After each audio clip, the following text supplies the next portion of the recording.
Meditation মানেই মানবজীবনের জন্য প্রস্তুতি সৃষ্টি করা, শারীরিক, মানসিক এবং আধ্যাত্মিক উন্নতির দিকে।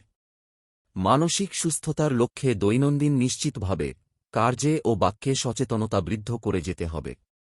ধ্যান ও প্রাণায়ামের মাধ্যমে আপনি আপনার মানসিক শান্তি এবং শারীরিক স্বাস্থ্য উন্নত করতে পারেন। সূর্য দেবতার দিকে চোখ তুলে আসুন, এটি আপনার চলতি দিনে একটি সৌভাগ্যময় দিকে আপনাকে সহায় করতে পারে। সাধারণ কাজগুলি করার সময় মানসিকভাবে উপস্থিত থাকুন, এটি আপনার সকল ক্রিয়ার জন্য একটি ধারণা সৃষ্টি করতে সাহায্য করতে পারে।